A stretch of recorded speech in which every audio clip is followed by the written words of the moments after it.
I wish that I could have knocked him out at the start, but as we saw, he came to my ears and whispered, "Please be easy on me." He thought I'm Mike Tyson and I will follow his script 40 seconds after I broke the clown's jaw.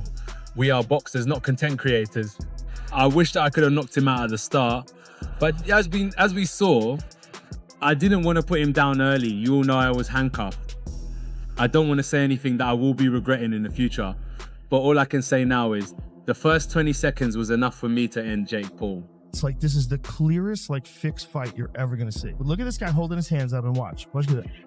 He, like, literally shows him his chin, like, and he goes down. It's so fake. Look at, I mean, he's got nothing. It's like a guy who just learned boxing. The day after I woke up and told my wife, why did I do that? I don't know. I just don't know what the hell goes on. I remember one thing, I had a very hard moment in that part of my life. But I assure you, in that age, I could have put that clown in the first round, but I sold my soul. And who just had a boxing match that looks like a sparring match with a 58-year-old Mike Tyson.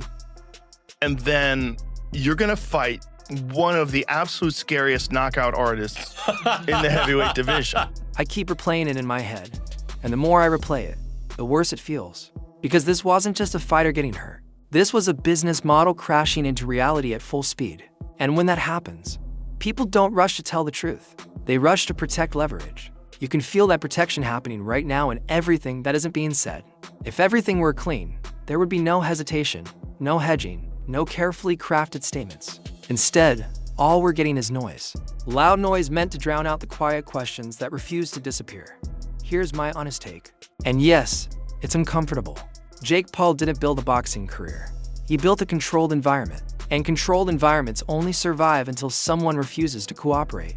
That guy did great for someone who's been boxing for like less than a decade. He has had no real professional opponents other than Tommy Fury that were legitimate world-class boxers.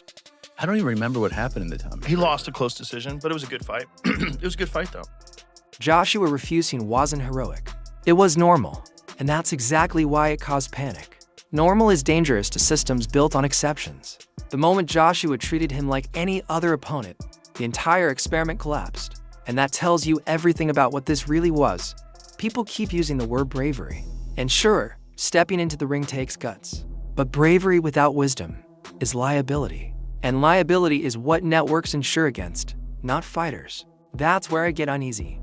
Because someone approved this knowing the gap, knowing the risk. Knowing the possible outcome. Approval means responsibility. And responsibility is being actively avoided right now.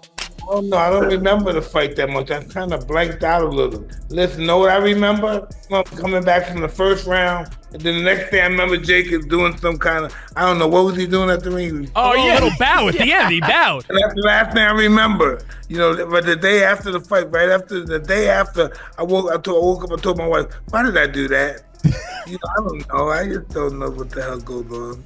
What did you think of Jake's power, man, when you were in there? I don't remember it, but my body was really sore. Yeah, my body, my chest, my stomach and stuff was really sore. You can hear it in how the conversation keeps getting dragged back to toughness instead of judgment. When Joe Rogan talked about this moment, he touched on what Joshua's performance made obvious. And don't get it twisted. The injury matters, but the precedent matters more. Once you let a brand test itself against elite-level violence, you can't unsee the result. Every future influencer fight now lives under Joshua's shadow, and that shadow is long and unforgiving. Promoters know it too, because they just lost plausible deniability. They can't pretend the ceiling is unknown anymore. He's also nuts, right? Just the fact that he's willing to fight the two-time heavyweight champion, former Olympic gold medalist. Yeah. A guy who's gigantic in his prime, built like a Greek god. Yeah. And you're going to stand, and he's a one-punch killer, and you're going to stand in front of him. We saw it. It's solid concrete. And someone ran into it head first. What bothers me most is how predictable this was. Not the knockout, but the fallout. Boxing history is full of moments where entertainment pushed too far and paid the price later. It always follows the same path: laughter, curiosity, concern, and then regret. Right now, we're stuck between concern and regret. And regret is where the real stories come out. That's when people start distancing themselves and quietly rewriting timelines. I don't buy the idea that everyone involved was naive. That's insulting. These are professionals. They understand force. They understand damage. They understand risk curves, which means this gamble was intentional. It's you could only take so much. And at a certain, like that one that he got from Joshua, ooh, you know, say if you have like a punch card, you have like so many punches that you can get in your life, which I believe you do. I believe there's a certain number. That one was like 10 punches. Yeah. That was like, there was a lot of concussions in that one punch. Sure. That was real damage. And intentional gambles assume expected losses. So I keep asking myself, who was expected to lose? Because it was never supposed to look like this. Not this final. Not this undeniable. And that gap between expectation and outcome is where truth always leaks. The Tyson memory loss comments still bother me. That wasn't a throwaway line. It was a flare. And flares aren't fired by accident. Whether physical, psychological, or something deeper, it was never resolved, just buried under hype. Joshua's knockout dug that grave back up. And once graves reopen, people start asking who put the body there in the first place. Fans also underestimate how much this shook fighters behind the scenes. Pros watch tape differently. They don't see drama. They see timing, distance, intent. What they saw was a fighter realizing too late that the rules had changed. That realization is terrifying because it means the safety net was imaginary. And imaginary safety nets end careers. There's a reason Rogan's tone shifted. It wasn't morality. It was recognition. He's seen enough damage to know when something crosses from sport into warning sign territory. His call for retirement wasn't about Jake Paul. It was about preventing the next headline. The one nobody wants to read. And if you think people in suits hadn't already imagined that headline, you're fooling yourself. Worst case scenarios are their job. What we're watching now is reputation management in real time. Calm on the surface, panic underneath, and the longer clarity takes to arrive, the more suspicious everything feels. If this were simple, the answers would already be here. Instead, everything feels filtered, layered, negotiated. That's never a good sign. I keep coming back to Joshua's role, not as a hero or a villain, but as pain. Yeah, but it's not from like talking. Talk to me about what your jaw feels like, because you got it's like a baseball in there. two plates. It just feels like 4 titanium plates. 4 titanium plates. How many do you have? Just one. 8 screws. 8 screws. As an accelerant, he didn't create the problem. He exposed it faster than planned. Exposure is dangerous because it removes control. And control was the real currency here. Control over opponents. Control over narratives.